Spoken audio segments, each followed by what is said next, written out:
পাৰিলে ভিডিঅ'টো পজ কৰা আৰু নিজে কৰিবলৈ চোৱা। 1 নম্বৰ প্ৰশ্নত আছে যে 200ৰ 25% কিমান হয়? So 200 লিখিবা আৰু ইয়াত যিটো ৰ আছে এই ৰটো পূৰণ চিন দিবা আৰু 25%ক 25/100 বুলি লিখিব পাৰো। যদি 1% থাকে তেতিয়াও 1 লিখি তলত এই যিটো পাৰ্চেন্টেজ চিন আছে তাৰ ঠাইত আমি কি লিখিম 100 লিখিম। যদি 7/5% থাকে তেতিয়া আমি কি লিখিম 7/5 টো ওপৰত লিখিলো আৰু তলত 100 লিখিলো। যদি 2.5% থাকে তেতিয়াও আমি 2.5 টো ওপৰত লিখি তলত 100 টো লিখিম। নিশ্চয় বুজি পাইছে।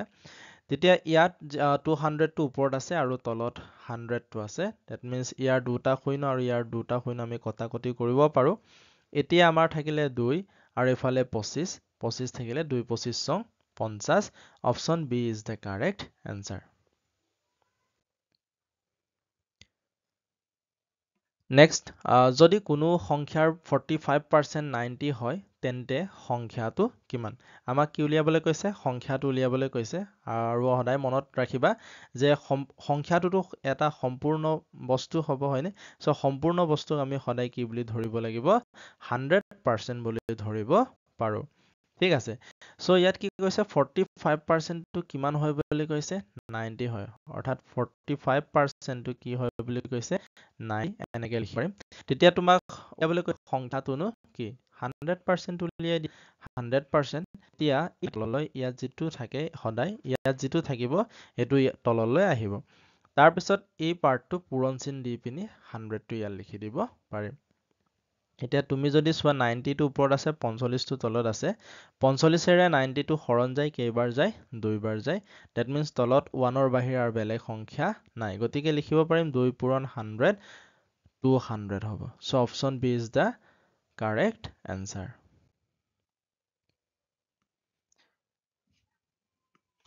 Next, এটা শ্ৰেণীত 40 জন ছাত্ৰ-ছাত্ৰী থাকে। এটা শ্ৰেণীত মুঠ ছাত্ৰ-ছাত্ৰী কিমান বুলি কৈছে? 40 জন। 75% যদি ছোৱালী হয় তেন্তে ক্লাছত কিমান ছোৱালী আছে? So 75% উলিয়াই দিলেই হৈ গ'ল। অৰ্থাৎ ইয়াত আমাক কি ক'ব বিচাৰিছে? মুঠ ছাত্ৰ-ছাত্ৰী বুলি কোৱাৰ লগে লগে ইয়াক আমি আকৌ 100% মানে সম্পূৰ্ণ বস্তুটোক আমি কি বুলি ক'ব পাৰো? 100% বুলি ক'ব পাৰো। So 100% টো আমাৰ কি হয় ইয়াত? 40 হয়। এতিয়া তোমাক ছোৱালীৰ সংখ্যাটো উলিয়াবলৈ কৈছে আৰু ছোৱালী পাৰ্চেন্টেজত দিয়া আছে কিমান দিয়া আছে? 75%. So 75% টো উলিয়াই দিলে হৈ গ'ল। So 40ৰ তললৈ আমাৰ 100 টো আহিব আৰু পূৰণ চিনটো লিখি এইফালে হ'ব 75. এতিয়া মই যদি এটা শূন্য আৰু ইয়াৰ এটা শূন্য কাটি দিব পাৰিম। ইয়াৰ ওপৰত 4 আছে 4ক 2ৰে 2 বাৰ যাব আৰু এইফালে 2ৰে 5 বাৰ যাব 10। তো ওপৰত থাকিলে 2/5 into 75.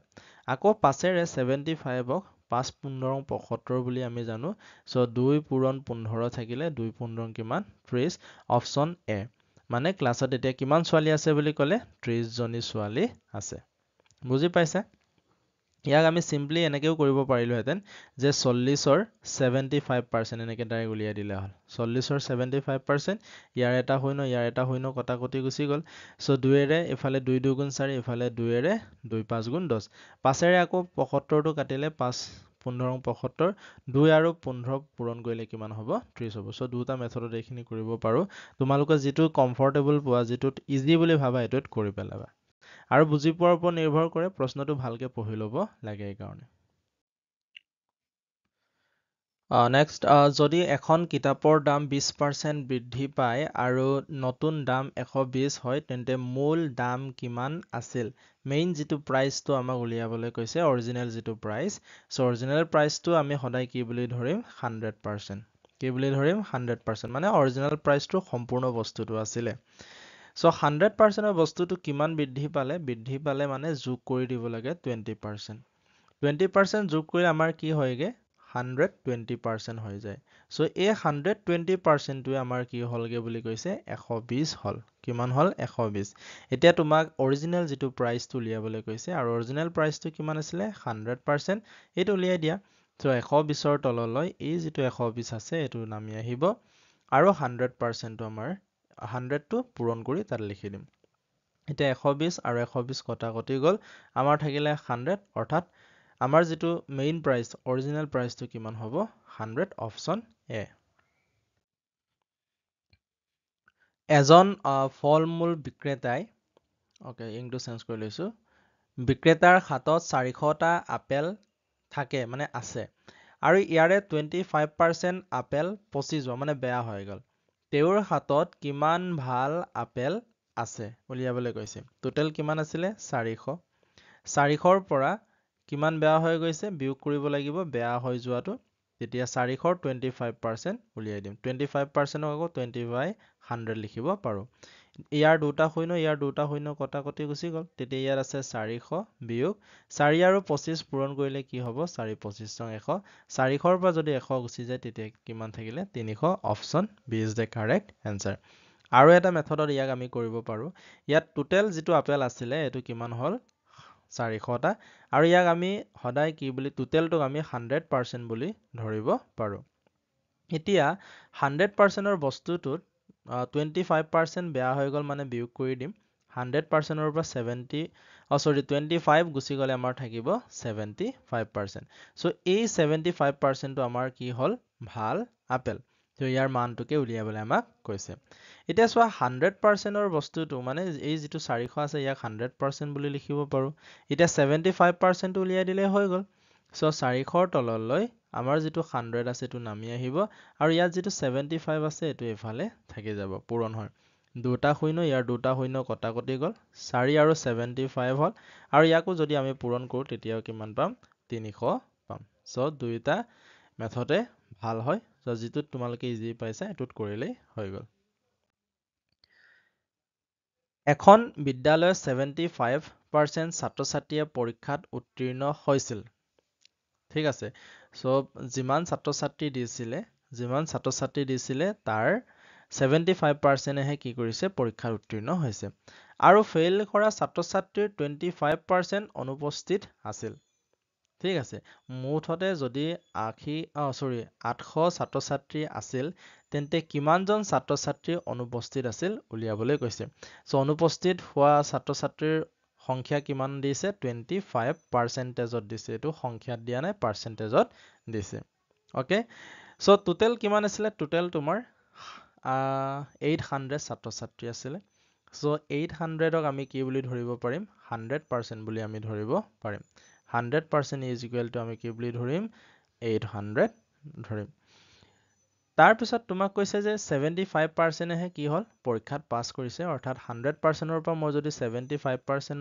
বিয়োগ কৰো তেতিয়া কি হয় 25% থাকি গ'ল এই 25% টো কি হৈছে পৰীক্ষাত ফেইল কৰিছে এই 75% টো কি হৈছে পাছ কৰিছে বাকি 25% টো কি হৈছে ফেইল কৰিছে এতিয়া প্ৰথমতে 25% উলিয়াই ল'ব লাগিব 100% is equal to 800 হলে 25% মান উলিয়াই দিয়া এইটো পাৰ্টটো নালাগে আমাক এতিয়া তেতিয়া 800ৰ তললৈ আমাৰ যিটো 100 আছে এটো নামি আহিব আৰু এই যিটো 25 আছে ইয়াত লিখি দিলে হ'ল দুটা শূন্য আৰু ইয়াৰ দুটা শূন্য এই দুইটাকে পূৰণ কৰা এই দুইটাকে পূৰণ কৰিলে আমি 8 5 গুণ 40ৰ শূন্য 8 2 গুণ 16 16 4 কিমান 20 200 জন অৰ্থাৎ 200 জন ছাত্ৰ-ছাত্ৰীয়ে কি কৰিছে পৰীক্ষাত ফেইল কৰিছে এতিয়া আকৌ আমাক কৈছে যে এই 200 জন ছাত্ৰ-ছাত্ৰীৰ আকৌ 25% কি আছিল অনুপস্থিত আছিল গতিকে 200ৰ 25% উলিয়াই দিলে ইয়াৰ উত্তৰটো ওলাই যাব সো 200 into 25 by 100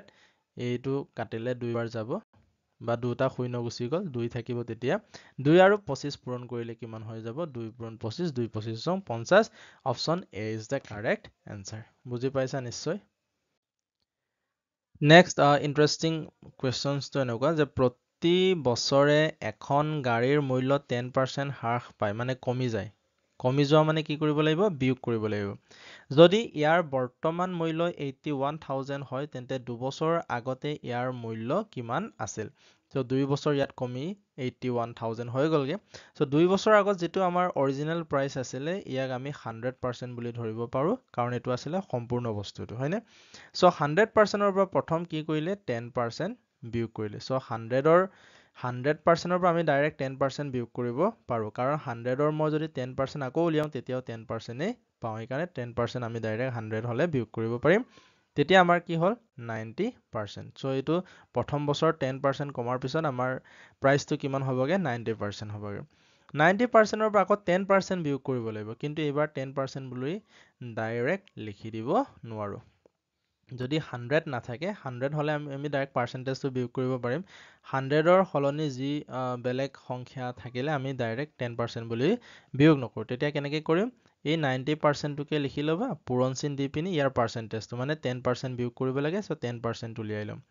10%ক 10/100 বুলি লিখিব পাৰিম। ইয়াৰ এটা শূন্য, ইয়াৰ এটা শূন্য কাটিলে, ইয়াৰ এটা শূন্য আৰু ইয়াৰ এটা শূন্য কাটিলে, 1 আৰু 1 কাটিলে মাত্ৰ 1 থাকিলেগে ইয়াত। চ' ইয়াত 9% থাকিলে। আল্টিমেটলি ইয়াত কিমান থাকিলে? 9%। চ' 90ৰ পৰা 9% গুচি গ'লে, 90% মই ইয়াত লিখি দিছো আৰু এইফালে 9%। মাইনাছ কৰিলে কিমান হ'ব? 81%। অৰ্থাৎ এইটো 2 নম্বৰ বছৰত কমি কমি লাষ্টত কিমান হ'লগে প্ৰাইচটো? 81%। আৰু আমাক ইয়াত কিমান দিছে? এই 81%টোৱে আমাৰ কি হ'ব ইয়াত? 81,000টো হ'ব। 81,000। 2 বছৰত কমি কমি 81,000 হ'ল। আৰু পাৰ্চেন্টেজত কমি কমি কিমান আছিলে? 81% আছিলে, গতিকে একে হ'ব। ঠিক আছে। চ' এতিয়া আমাক প্ৰাইচটো আগৰ যিটো মূল্য আছিলে এইটো উলিয়াবলৈ কৈছে। এইটো কিমান ধৰিছিলো আমি? 100%। 100% উলিয়াই দিয়া। তেতিয়া 81,000ৰ তললৈ আমাৰ যিটো ইফালে 81 আছিলে এইটো নামি আহিব আৰু এই 100টো পূৰণ কৰি লিখি দিব পাৰিম। 81ৰে এই 81টো কাটিলে কেইবাৰ গ'ল? একবাৰ। আৰু ইয়াত 3টা শূন্য আছিলে, 3টা শূন্য আমি ইয়াত লিখি দিম। তাৰপিছত থাকিলে আমাৰ 1000 into 100, পূৰণ কৰিলে 1 1 গুণ 1, ইয়াত 3টা শূন্য, ইয়াত 2টা শূন্য, টোটেল 5টা শূন্য আহিব। চ' 1 লাখ। অকে, চ' 5টা শূন্য থকা ক'ত আছে? Option A is the correct answer. Okay, এইটো বেষ্ট মেথড। আমি ট্ৰেডিশ্যনেল যিটো মেথড আছে তাতো আমি উলিয়াব পাৰো এইটো। তাত অকণমান কিন্তু টান পাবা। চ' এনেকে কৰিবলৈ চাবা। এটা সামগ্ৰীৰ দাম 15% বৃদ্ধি কৰা হয় আৰু তাৰ পিছত 10% হ্ৰাস কৰা হয়। যদি মূল দাম 200 আছিল তেন্তে চূড়ান্ত মূল্য কিমান? চ' মূল দামটো কিমান আছিলে? 200 আছিলে। চ' 200ৰ পৰা আকৌ কি হৈছে? 200ৰ 15% কি কৰা হৈছে? বৃদ্ধি কৰা আছিলে, হয়নে? চ' বৃদ্ধি কৰা আছিলে, তেতিয়া আমি কি কৰিম? যোগ কৰিম। আমি এনেকে নকৰো। চ' ইয়াত মূল দামটো আমি সদায় কি বুলি ধৰিব পাৰিম? 100% বুলি ধৰিব পাৰিম। অকে, আৰু এই 100%টো ইয়াত কিমান আছে? 200 আছে। এতিয়া চোৱা, প্ৰথমতে কি কৰিছে? 15% আমাৰ বৃদ্ধি কৰা হৈছে। বৃদ্ধি কৰা মানে কি কৰিম? যোগ কৰিম। চ' ইয়াৰ লগত মই যদি 15% এটা যোগ কৰো, তেতিয়া আমাৰ নিউ প্ৰাইচটো কিমান হৈ যাব? 115% হ'ব। অকে, চ' 115% আমি উলিয়াই লওঁ। চ' 200ৰ ইয়াত চোৱা, 100%ক আমি 200 বুলি লিখিলো। এতিয়া 115%টো উলিয়াম, এইটো আমাক নালাগে। তেতিয়া 200ৰ তলত আমি 100 লিখিব পাৰিম আৰু এই যিটো 115 আছে এইটো ইয়াত লিখিব পাৰিম। ইয়াৰ 2টা শূন্য, ইয়াৰ 2টা শূন্য কটাকটি গ'ল। কেৱল তলত 1 থাকিল। 1 থাকিলে নিলিখিলেও হ'ব। 115। 2 পূৰণ 115, 2 15 30, 2 1 গুণ 2, 230। এতিয়া নিউ প্ৰাইচটো বৃদ্ধি হোৱাৰ পিছত যিটো আমাৰ নতুন দাম, এইটো কিমান হ'লগে? 230। তাৰপিছত আকৌ কি কৰিছে? 10% হ্ৰাস কৰিছে। এতিয়া আমি ইয়াক মেইন প্ৰাইচ বুলি ধৰি লৈছো, আৰু মেইন প্ৰাইচ হলে ইয়াক আমি কি বুলি আকৌ ধৰিব পাৰিম? 100% বুলি ধৰিব পাৰিম। অৰ্থাৎ 100% ইজ ইকুৱেল টু আমাৰ ইয়াত এই ক্ষেত্ৰত কিমান হ'ব? 230। এতিয়া আকৌ কি কৰিছে? হ্ৰাস কৰা হৈছে, মানে কমোৱা হৈছে, মানে বিয়োগ কৰিম। 10% বিয়োগ কৰিলে আমাৰ নতুন প্ৰাইচটো কিমান হৈ যাব? 90%। অৰ্থাৎ 90% উলিয়াই দিলে হৈ গ'ল। চ' 230ৰ তলত এই যিটো 100 আছে সেইটো নামি আহিব, আৰু ইয়াত যিটো 90 আছে এই 90টো পূৰণ কৰি দিলে হ'ল। ইয়াৰ এটা শূন্য, ইয়াৰ এটা শূন্য, ইয়াৰ এটা শূন্য, ইয়াৰ এটা শূন্য কটাকটি গ'ল। 23 into 9 থাকিলে, 9 3 গুণ 27ৰ 7, 2 উকলিব। 9 2 গুণ 18, 18 2 কিমান হ'ব? 20। 207 অপশ্যন বি আমাৰ শুদ্ধ উত্তৰ। বুজি পাইছা? যদি বুজি পোৱা নাই বেক কৰিলা আকৌ এবাৰ চাবা। 500 নম্বৰৰ পৰীক্ষাত এজন ছাত্ৰই 56% নম্বৰ লাভ কৰি 44 নম্বৰত ফেইল কৰে। ন্যূনতম উত্তীৰ্ণ নম্বৰ কিমান আছে? মানে 5 মাৰ্কটো আমাক ইয়াত কি কৰিবলৈ কৈছে? উলিয়াবলৈ কৈছে। ছাত্ৰজনে কিমান পাইছিলে? 56% পাইছিলে। আৰু কিমানত ফেইল কৰিলে? আৰু যদি 44 পোৱা হলে তেতিয়া কি হৈ যায়? পাছ হৈ যায়। অৰ্থাৎ এই 56%ৰ লগত আমি 44টো কি কৰিব লাগিব? যোগ কৰিব লাগিব। কিন্তু পাৰ্চেন্টেজ আছে ইয়াত, এইফালে পাৰ্চেন্টেজ, এইফালে সংখ্যা, ডাইৰেক্ট আমি এনেকৈ যোগ কৰিব নোৱাৰিম। প্ৰথমতে টোটেল কিমান আছিলে? টোটেল 500 আছিলে। 500ৰ 56% উলিয়াম।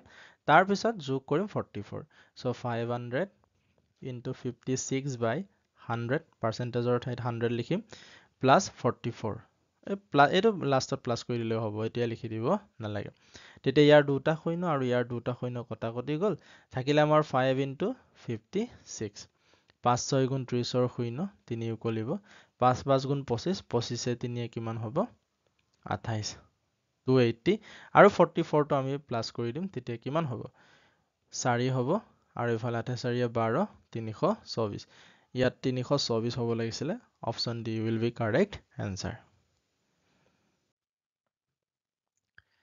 next যদি x ৰ 25% y ৰ 50% ৰ সমান হয় তেন্তে x আৰু y ৰ অনুপাত কিমান হ'ব সো ইংৰাজীটো লিখা আছে ইংৰাজী মিডিয়ামৰ ষ্টুডেন্টৰ কাৰণে চাই লবা তোমালোকে ইয়াত কি কৈছে x ৰ 25% x ৰ 25% লিখি ললো সমান বুলি কৈছে y ৰ 50% ইয়াক অকনমান সিম্পলিফাই কৰি দিম সো x ৰ 25% মানে 25% আকৌ 1/4 বুলি লিখিব পাৰো কিয় লিখিব পাৰো চোৱা 25/100 হয়নে 25% মানে 25/100 25 ৰে 100 টো 4 বাৰ হৰণ গল ওপৰত থাকিলে x 1/4 বুলি লিখিব পাৰিম ইয়াত ডাইৰেক্ট 1/4 লিখি দিয়া y ৰ 50% को आकार 1/2 বুলি লিখিব পাৰো কিয় 50% মানে 50/100 50 ৰ 100 টো দুই বাৰ গল ওপৰত 1 থাকিলে সো ইয়াক ডাইৰেক্ট 1/2 বুলি লিখি দিব পাৰিম এতিয়া ইয়াত যেটো x আছে এটো 4 ৰ লগত পূৰণ হৈ আছে নে 1 ৰ লগত পূৰণ হৈ আছে সদায় মনত ৰাখিবা ওপৰৰটোৰ লগতহে পূৰণ হৈ থাকে সো x 1 গুণ x আৰু এফালে হ'ব 4 আৰু এফালে y 1 গুণ y/2 হ'ব ঠিক আছে এনেকে এতিয়া চোৱা x আৰু y ৰ মানটোহে উলিয়াব লাগে সো এই x পাৰ্টটো এনেকৈ ৰাখি দিয়া এই x পাৰ্টটো ইয়াতে ৰখাই দিয়া তাৰপিছত এই যেটো y পাৰ্টটো 4 ৰ তললৈ লৈ আনা মানে 4 যত আছিলে তালৈ লৈ আনা তেতিয়া কি হ'ব x/y হৈ যাব তাৰপিছত আমি ইয়াক হাল হলনি কৰি দিম এই 4 টো আকৌ y ৰ ওচৰ লৈ যাম অৰ্থাৎ ওপৰত থাকিলে 4 আৰু তলত আছিলে 2 অলৰেডি আছে সো 2 ভাগে ইয়াত থাকি যাব এতিয়া ইয়াক অকনমান মই যদি কটাকটি কৰো দুইটাই দুইৰে হৰণ যায় দুইৰে এটো কেইবাৰ যাব একবাৰ যাব ইফালে দুইৰে কেইবাৰ যাব 2 2 গুণ 4 দুইটাই দুইৰে হৰণ কৰিলো দুইটাকে দুইৰে হৰণ কৰিলো ওপৰত থাকিলে 2 আৰু তলত থাকিলে 1 ইয়াক মই যদি অনুপাতত লিখো তেতিয়া লিখা হয় x y সমান ইয়াকো তেতিয়া প্ৰথম 2 লিখিব লাগিব কাৰণ x টো আগত লিখিছো সো 2:1 হ'ব option B is the correct answer 2.5% ভগ্নাংশলৈ ৰূপান্তৰ কৰা সো এইবোৰ বহুত ইম্পৰ্টেন্ট কুৱেশ্যন হয় আৰু ইয়াৰ পৰাই কুৱেশ্যন আগতেও আহিছে আৰু এবাৰো আহিব ইয়াৰ বাহিৰৰ প্ৰশ্ন নাহে তোমালোকে পুৰা প্ৰেক্টিচ কৰিবা আৰু ইয়াত যিখিনি মেথড শিকাইছো সেই মেথডখিনি ভালকে শিকি লোৱা কেনেকৈ সলভ কৰিব লাগে আৰু ইয়াৰ বাহিৰৰ প্ৰশ্ন আহিবও নোৱাৰে যদিও আহে তোমালোকে পাৰিবা ওকে সো 2.5% ভগ্নাংশলৈ কনভাৰ্ট কৰিবলৈ হলে 2.5 লিখি তলত কি লিখিম 100 লিখিম ওকে পাৰ্চেন্টেজৰ ঠাইত এতিয়া আমাৰ যেটো ওপৰত আছে 2.5 ইয়াকো আমি ভগ্নাংশলৈ কনভাৰ্ট কৰিম সো 2.5 ক 25 বুলি লিখিম ওকে 2.5 ক আমি কি লিখিম 25 বুলি লিখিম আৰু তলত ইয়াত যেহেতু এটাৰ আগত দশমিক আছিলে সো শূন্য এটা দিম আৰু 1 টো লগাই দিম মানে 10 ৰে আকৌ 25 হৰণ কৰিলে এটোৱে পাই যাম নহয় জানো সেই কাৰণে এটো এনেকৈ লিখিব পাৰো আৰু তলত আছে 100 এতিয়া সব ওপৰত ভগ্নাংশ আছে গতিকে এই গুটেইটো ভগ্নাংশ হিচাপে আমি লিখিম আৰু ইয়াৰ তলত এইটো হৰণ চিন হৈ আছে এইটো কি হৈ আছে হৰণ চিন হৈ আছে আৰু এইটো ভগ্নাংশ হৈ থকা নাই ইয়াকো মই ভগ্নাংশ কৰিবৰ কাৰণে তলত 1 এটা লিখিব পাৰো ঠিক আছে সো 1 এটা লিখিব পাৰো তেতিয়া লিখিয়ে দিও তেতিয়া এই যেটো হৰণ আছিলে ইয়াক পূৰণ কৰিম তেতিয়া এই 1 টো ওপৰলৈ গুচি যাব আৰু 100 টো তললৈ নামি আহিব ভগ্নাংশ চেপ্টাৰটোত এইটো ধুনীয়াকৈ বুজাই থোৱা আছে তাত গৈ এবাৰ চাই লব পাৰিবা সো 25 ৰে 100 টো কেইবাৰ যায় 4 বাৰ যায় সো ওপৰত থাকিলে 1 আৰু তলত আছে 10 পূৰণ 4 10 পূৰণ 4 1/4 10 গুণ 40 1/40 অপচন ক'ত আছে অপচন এ ইয়াত কৈছে যে যদি a bতকৈ 40% বেছি হয় a bতকৈ 40% বেছি হয় মানে b যিমানেই নহওক তাৰ 40% বেছি হলে আমাৰ a ৰ মানটো পোৱা যাব তেন্তে b কিমান শতাংশ a তকৈ কম এটো a তকৈ হ'ব লাগিছিলে যে a তকৈ কম এনেকৈ লিখিব লাগিছিলে হয়নে এতিয়া চোৱা এই ক্ষেত্ৰত সদায় কাৰ লগত তুলনা প্ৰথম যিটো আমি ষ্টেটমেণ্টটো চাওঁ A কাৰ লগত তুলনা কৰিছে Bৰ লগত তুলনা কৰিছে ডেট মিনছ সৰু কোনটো B সৰু Bৰ মানটো ধৰা ইয়াত যদি একো দিয়া নাথাকে পাৰ্চেণ্টেজত দিয়া থাকিলে আমি 100% বুলি ধৰিব পাৰোঁ 100 বুলি ধৰিব পাৰোঁ মই 100 বুলি ধৰিম সংখ্যাত ধৰিম পাৰ্চেণ্টেজত নধৰোঁ তেতিয়া এৰ মানটো কি হৈ যাব 100ৰ আমি যদি 40% উলিয়াওঁ 100ৰ 40%টো কি হয় 40 হয় গতিকে 100ৰ লগত 40 যোগ কৰিলে কিমান হ'ব 140 এতিয়া চোৱা B কিমান শতাংশ কম বুলি কৈছে এনে শতাংশ নহলে কিমান কম হৈ আছে B ইয়াতকৈ কিমান কম হৈ আছে 40 কম হৈ আছে কিমান কম হৈ আছে 40 কম হৈ আছে এতিয়া ইয়াক পাৰ্চেণ্টেজলৈ কনভাৰ্ট কৰিব লাগিব পাৰ্চেণ্টেজলৈ কনভাৰ্ট কৰিবৰ কাৰণে চাবা যে এতিয়া আকৌ B কাৰ লগত তুলনা কৰিছে এৰ লগত তুলনা কৰিছে তেতিয়া তলত এৰ মানটো লিখি দিবা এৰ মানটো কিমান হয় 140 তাৰপিছত এইটো ভগ্নাংশ হৈ গ'ল আৰু ইয়াক পাৰ্চেণ্টেজলৈ নিবলৈ হ'লে সদায় 100%টো পূৰণ কৰিবা সদায় মন ৰাখিবা যিকোনো ভগ্নাংশক আমি যেতিয়া পাৰ্চেণ্টেজলৈ কনভাৰ্ট কৰিব লাগে তেতিয়া কি লিখিম আমি 100% বুলি লিখিম ওকে ভগ্নাংশই হওক অনুপাতেই হওক এইখিনিক আমি সদায় 100% লিখি পিনি আমি পাৰ্চেণ্টেজলৈ কনভাৰ্ট কৰিব পাৰিম তেতিয়া ইয়াৰ এটা শূন্য আৰু ইয়াৰ এটা শূন্য কটাকটি কৰিলে আমাৰ থাকিলে ইয়াত মই ভালকে লিখি লৈছো 40 পূৰণ 10 আৰু এফালে 14 আছে এই সংখ্যাটো মানে 10 আৰু 14 দুইটাই একেটা সংখ্যাৰে হৰণ যায় 2ৰে দুইটাই হৰণ যায় 2ৰে 7 বাৰ যাব আৰু এফালে 5 বাৰ তেতিয়া আমাৰ থাকিলে ওপৰত 40 আৰু 5 40 আৰু 5 পূৰণ কৰিলে কিমান হ'ব 200 হ'ব আৰু তলত আছে 7 এতিয়া 200ক আমি 7ৰে হৰণ কৰি দিম 7 দুগুণ কিমান হ'ব 14 হ'ব 60 7 8 গুণ কিমান হ'ব 56 গোটেইখিনি কৰি থাকিব নালাগে এটা অপচনলৈ ঘূৰি আহোঁ অপচনত 28 কৰবাত আছে নে আছে 28.57 এইটো পইণ্টতে ওলাব so option B is the correct answer 200ৰ 50%ৰ 50%ক সৰল কৰা বুলি কৈছে এইটো সিম্পলিফাই কৰিবলৈ কৈছে কি 200ৰ ৰৰ ঠাইত পূৰণ চিন লিখিব পাৰিম 50%ক আমি 50/100 বুলি লিখিম আৰু 150%ক 150/100 এনেকৈ লিখিম সো এইটো আৰু এইটো কটাকটি গ'ল দুটা শূন্য কটাকটি গ'ল হয়নে ইয়াৰো এটা গুচি গ'ল ইয়াৰো এটা গুচি গ'ল তেতিয়া আমাৰ ইয়াত থাকিলে 2 ওপৰত থাকিলে 5 তলত একো নাই তলত কেৱল 1 আছে 1 থাকিলে নিলিখিলেও হ'ব 15 এতিয়া 2 5 গুণ কিমান আছে 10 আৰু 15 10 15 কিমান হ'ব 150 option C is the correct answer I hope তোমালোকে বুজি পাইছে যদি কিবা সুধিব লগা থাকে কিবা যদি বুজি নোপোৱা থাকে কিবা যদি ডাউট থাকে তোমালোকে কমেন্ট বক্সত জনাবা সেই ডাউটখিনি ক্লিয়াৰ কৰিবলৈ চাম ঠিক আছে আজিলৈ ইমানেই থ্যাংক ইউ